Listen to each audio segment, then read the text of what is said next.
Hello, good morning to all of you. So, in today's class, we are going to discuss the last topic of this section of SQC.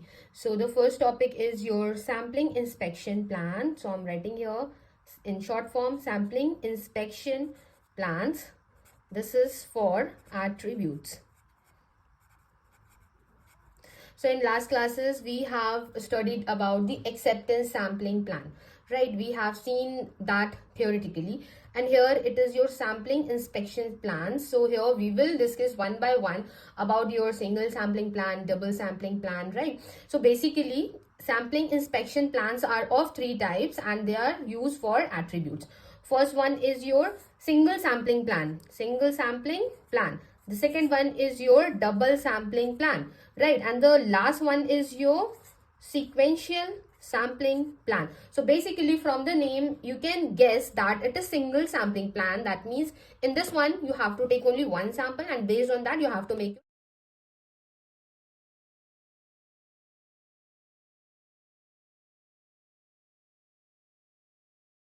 decisions.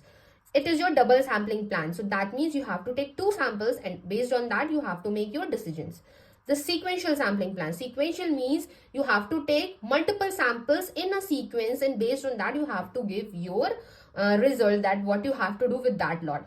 So these sampling plans are introduced by again Dodge and Romick. I'm writing here the spelling DODGE, Dodge and Romick, ROMIG, right? So these are introduced by these two, Dodge and Romick. So basically with the combination of few things, like with the combinations of sampling inspection plans, rectification plans, and the observations of the production. So combining some of these techniques, it will provide you a better production of the end result. Like you got the lot and after applying such techniques you are be able to figure out whether you have to accept that lot or you have to reject that lot, right? So I'm coming to the single sampling plan. So basically for that, if you want to remember it very well, just remember this diagram for that.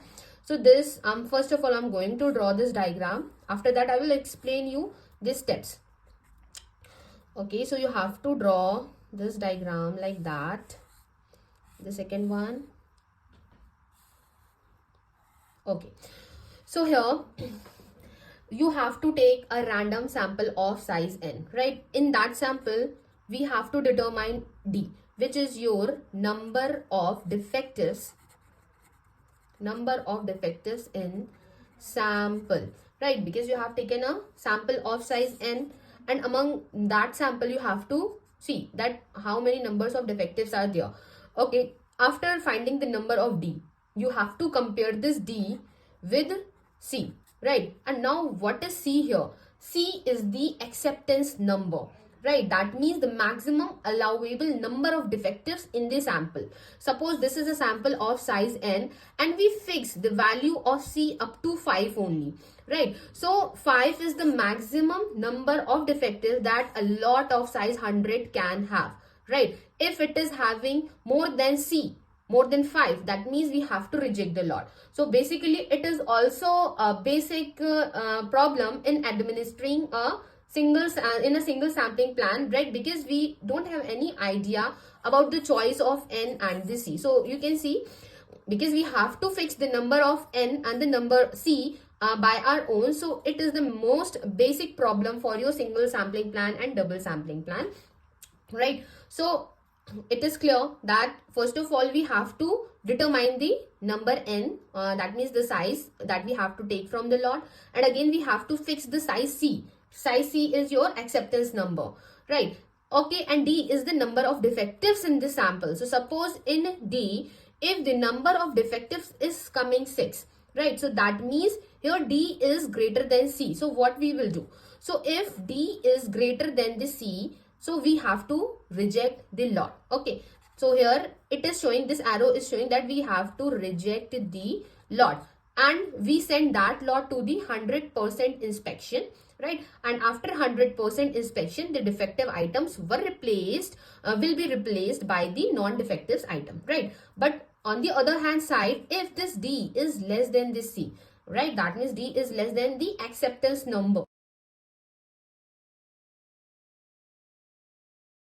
So that means what we will have to do, we have to accept the lot, right? We have to accept the lot. And suppose if in this case we are getting d is equal to 4, right? We are getting 4 defectives, but the maximum size is 5, so we are getting only 4 defectives. That is why we are going to accept this lot, and we will replace these 4 defective items with the non-defective one, right? So this is it. It is very simple, the single sampling plan, right?